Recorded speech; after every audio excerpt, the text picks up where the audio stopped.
number 1. I think this is a brave call by Javi, you know, taking a spacey, a fast faller against a character like Kirby, because, you know, I think Kirby is really good against this kind of characters because, you know, the combos, the early kills, and all that by the sides, especially in Town and City, a stage like this can make it work better for him. But we are about to find out because the lead is right now by Javi, starting really strong with almost 80% on the deck. Yeah, and I like the fact that, like, you know, we saw that jump, like he was gonna like try to throw out another aerial. You know, a lot of Wolves would, but he knew that Guilheww was gonna be playing on the defensive end. Use that second jump, well, the first jump to kind of bait out an option, the second jump to punish, and really kind of, you know, build up into that 75. And it's been very strong for Javi so far. Ooh, tried to go for that down smash, but just did not go far enough. Yeah, and I'm really sure that will be a really tough situation for Guilheww, even if it was in center stage. I'm really sure it will let him like not going back, and even with a not so optimal character to go off stage like Wolf, you can see these opportunities by Javi just trying to, you know, get those aerials. Particularly that backer is really strong, so Kirby is gonna suffer a lot against this character in this stage. Yeah, I mean, definitely has had a bit of a slow start here, but you know what? Sometimes this is the nature of the beast. When you are a Kirby specialist, what some, you know, a lot of people consider a low tier of, or whatever tier you can, you know, you put this character in. When you are a lower tiered specialist, you do have to take some time to rub that engine because you got to figure out how the best way to expose your opponent's weaknesses are. And I think that's kind of what Guilheww's going through right here. But now, it's not to take anything away from Javi. Javi is playing absolutely on fire. He's building up some really great damage here. Tries to go for that up smash, see if he can catch him on the jump, but does not find it. Yeah, and something Guilheww did right there was like looking for the trump into backer. That's something he does a lot because apparently Kirby has the opportunity to do it. So, yeah, he tries it a lot. Unfortunately for him, it was not the case to take the stock. But I'm pretty sure he can find it unless Javi finds it first. Because, you know, I'm really sure Wolf is not like the worst to get the kills, but fortunately for Guilheww, he's getting it by the upper in one of the tallest stages in the whole game, at least in the competitive stage. So right now back at 2 stocks each, but that damage is not looking that good for Guilheww. Look at that. Yeah, that's gonna be it for that second stock. Yeah, no, Javi's definitely playing really incredible right now. A whole stock lead at the moment. And honestly, I expect it to kind of stay this way. Gets that grab into the up throw, getting some decent damage, a small trade. And for Guilheww there, just to get a little bit of percentage on. And this is definitely a Javi game as he continues to run away with it right now. Yeah, and as I was saying before, nobody... Oh, what an incredible follow-up by Javi, just reading Guilheww going off stage and maybe trying to catch the ledge. But Javi was ready. Javi was there to get with the down smash. And yeah, such an incredible work by Delfino's Maza's very own. I was trying to say it like, as I was saying before, Javi normally uses Roy against Guilheww, but he might find something. He might find something against this character, and particularly Guilheww's playstyle that might be better to try against with Wolf. And apparently it's working. He has that first game in his favor, and we are about to find out if this second game in the same stage it's getting better for him or just getting the 2-0 into probably the 3-0. We'll find out. Well, certainly going to be working for it right now. There we go. Okay, Guilheww starting to get a little bit of something going here. Honestly, it feels like a much better start than last game, even though they are still about 29% behind. But there we go. All right, a couple down tilts there. I don't think they got the trip, but they definitely found the grab, and now taking the lead in percentage is definitely a great spot to be putting yourself into. But now Javi, who's already got a win under their belt, is going to be looking to find a way to answer back here. Exactly. Ooh, the hard call out over there, trying to get it, not doing it quite. Guilheww going low, really low. I mean, it's really interesting the way Kirby normally tries to recover into the stage. Because if you're like, I won't call it good enough, but if you know about it that much, you can try to footstool Kirby. And I'm really sure Javi is one of those players who can definitely try it. Like, nah, I'm gonna do it, and just run out of stage and try to footstool Kirby, trying to come back. But until now, we're just trying to get a kill over here because, you know, The stone. Ooh. Oh, yeah, just tried it. Yeah. The phantom footstool and trying to get into the stage. Not quite, but almost there. Yeah, but honestly, a great call out from you on that one. So definitely won't play because Javi immediately showcasing some of that tech right there just to try and see if they can get Kirby into a bad spot. And as we kind of get into the end of this first stock here, I mean, 146, 166, nobody dropping a stock yet. Honestly, it should be the next hit to come out here. The back throw, not going to be enough. Even with those close blast zones on the side, the blast zone up, definitely a little bit too high, but the forward tilt will be able to clean that one up. Still one of probably best moves to like try to catch up Kirby off stage, but the immediate answer by Guilheww trying to make it as close as it gets, because you know these kind of combos are those getting the percentage in his favor.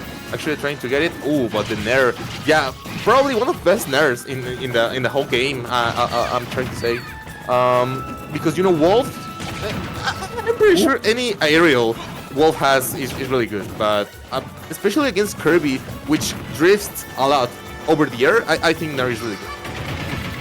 Yeah, no, Nair's always like pretty much any character that has like a sex kick is always going to be in a really good position. I mean, it's just every hitbox on those types of moves is just way too good.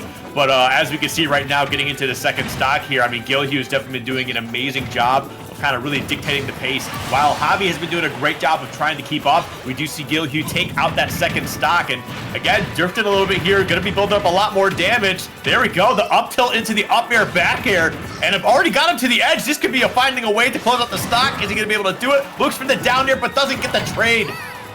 Ooh, and almost getting the stock down by that up smash. Maybe trying another smash, maybe down smash, I'm not pretty sure. We'll have to take over the second stage, but Guilheww is definitely having that momentum on his side, because he wasn't finding it like for the last game and for the first half of this game. But right now he's just 2 hits away to getting a bad. Javi is not letting him go that easy. But I'm not sure. 93% might not be that thing. Ooh. And if the platform wasn't there, that was probably the stock against Javi, because of the down air down smash confirmed Kirby has, especially, as I said before, against these kind of characters. But a lot more of neutral right now, Skip.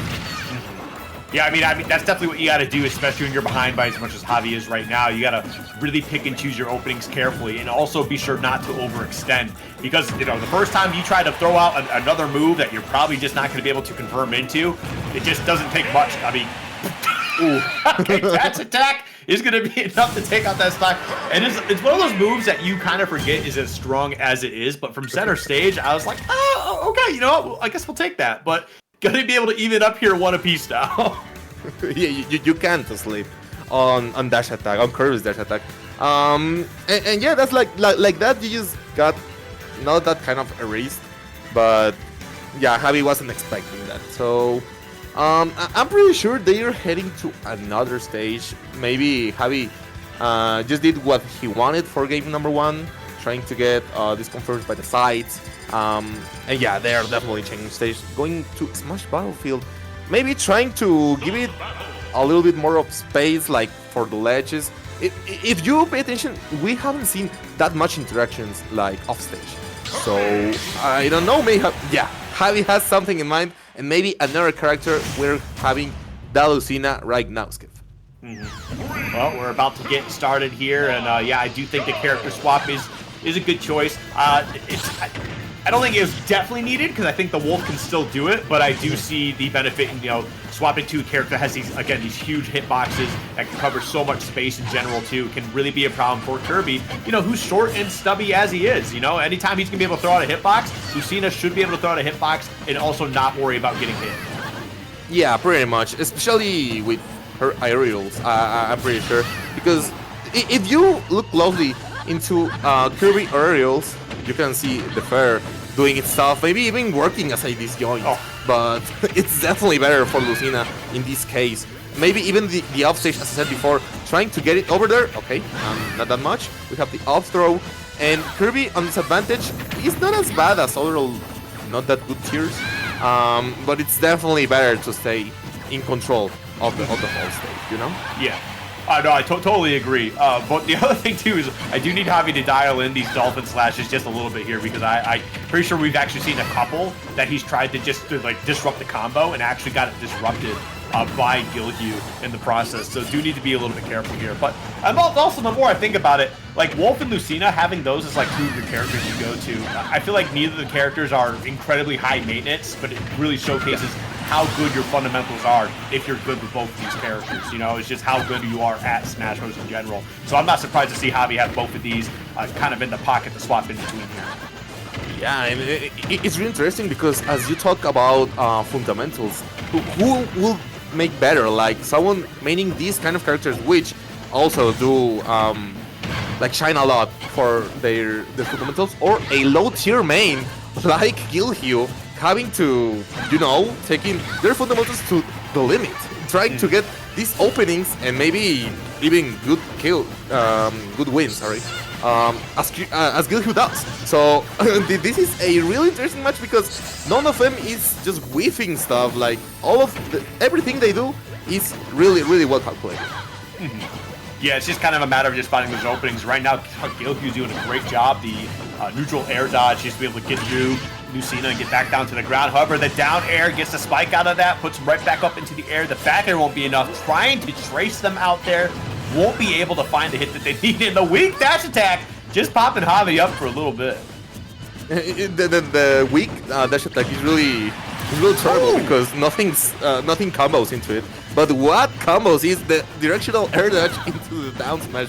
Unfortunately for Javi, not drifting the proper way, but getting the dancing blade, maybe trying to get Guilheww off stage a little bit more, because maybe next one is definitely taking the stock. Even the F tilt almost doing it.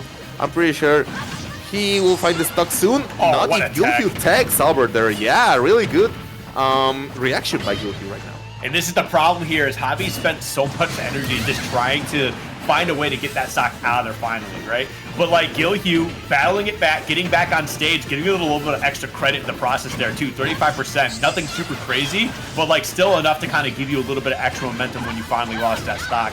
Now we got Javi trying to fight his way back and almost air dodged right into that forward air, just a little bit late on that. So unfortunate for Guilheww, but you know what? He's still doing such an amazing job of just disrupting everything that Javi's trying to do, just finding a way to get back on the stage, you know, getting these hitboxes down, confirming into just these small hits as well.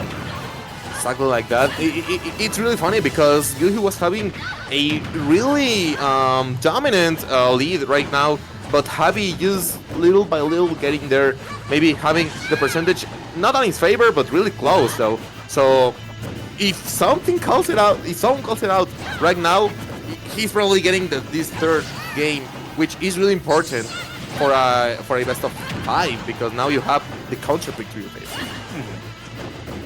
Okay.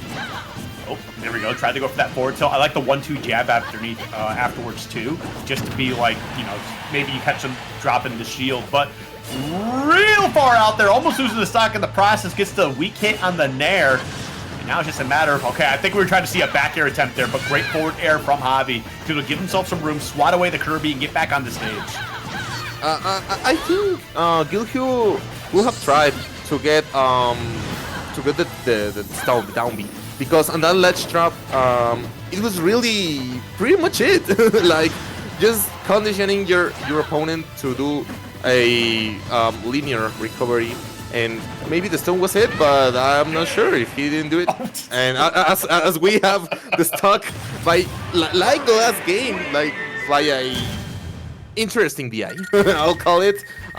You know, never slipping over Kirby's not so called kill moves, but that any Kirby move, to be honest. Yeah, I wonder if Javi was like trying to do like a fade back and then like throw out a forward air.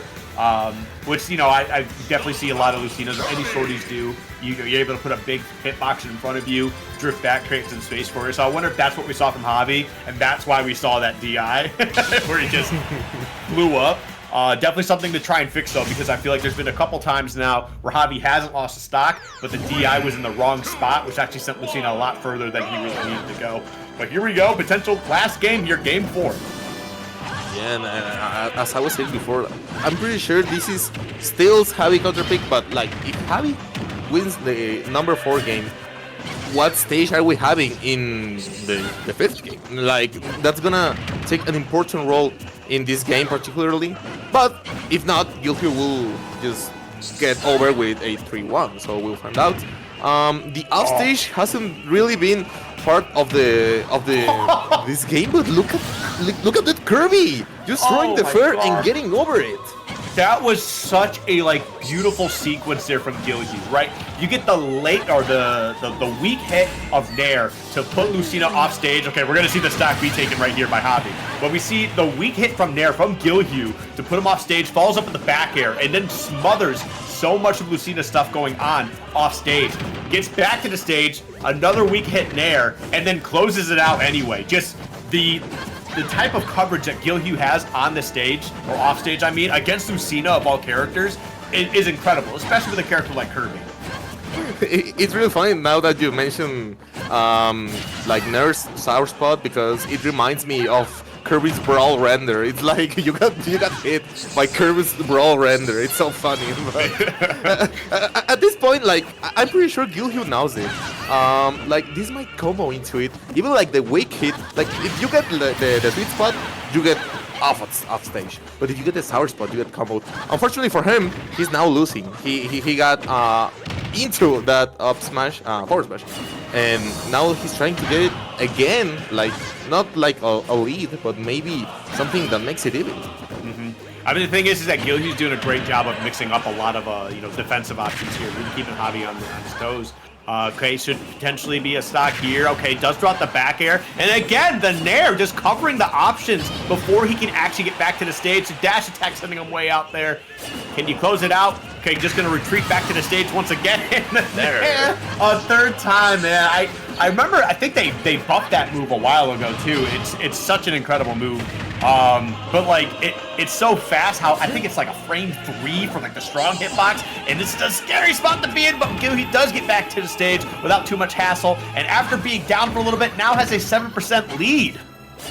Do you see how he throws upper to not get footstool? It's incredible by this guy, which is also that up tilt into down smash, maybe trying to get the kill soon. Again, doing some nerves by the ledge, maybe trying to get something done again, and maybe being the best tool for Guilheww these last games. Ooh, the re-grab not getting punished. Again, we have the Nair almost there, but no, not yet. The F2 is gonna close it out. Not yet again. It's gonna be really tough for Hobby to come back. He's not doing it, unfortunately for him. But Guilheww, do you see this level of conditioning he has right now? Yep. No, the conditioning's great, and also just the coverage. The coverage I really want to just touch on a little bit more as well. Just knowing what Lucina's threat range is while in the air in general, right? We know her up air, her forward air. You probably won't see the up air while she's trying to recover because it is a bit of a longer, lot of frames to that move, more than you'd want. But knowing that the forward air is a possibility, right? Nair if they're being a little bit, crazy, back air, all that stuff, and just being able to kind of float in and out, to potentially bait something out, or even just the how much they're able to punish getting off ledge, covering all those different options as well. It was just really well done on Guilheww's part. Again, this is what character specialists specialize in, is knowing how to beat almost any matchup with their character, and honestly, Guilheww just did an incredible job with that. Yeah, even bad matchups, as we were finding out about how Wolf is really good against Kirby, and he was like, "Nah, I'd win. I'd definitely win." And at the end of the day, he won.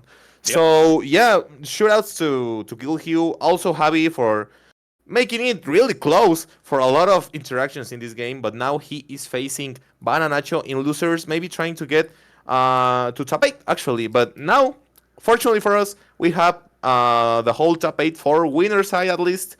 We have Mao against Chag and Cosmos fighting against Guilheww. But that's for winners, as we were saying before. Now we have losers. And do you remember when we were saying Zack beat Manny? That was not it. That was unfortunately not it for Zack. Now he got the 2-back, and Manny won that set. So we have Manny against Jaris now. Okay. Well, we got that fixed, we got that settled, and it also just ended up being a result that we just didn't expect. So, but we got Manny taking on Yari's coming up in just a little bit here. Manny, I've watched many a time, have seen him plenty of times, especially competing through the coin box or just other events that he ends up popping out to. Definitely familiar with him, but Yari's is someone who I actually am not too familiar with, and honestly, seeing Bayonetta potentially into Steve. This is a matchup I feel like I see a lot more than you would think, especially, with how many good Steves we have right nowadays. And Lima being a fantastic Bayonetta player, Tama P. Daifuku from Japan as well. There's definitely been a lot of advancement in the matchup in general. I don't think it's necessarily a bad matchup for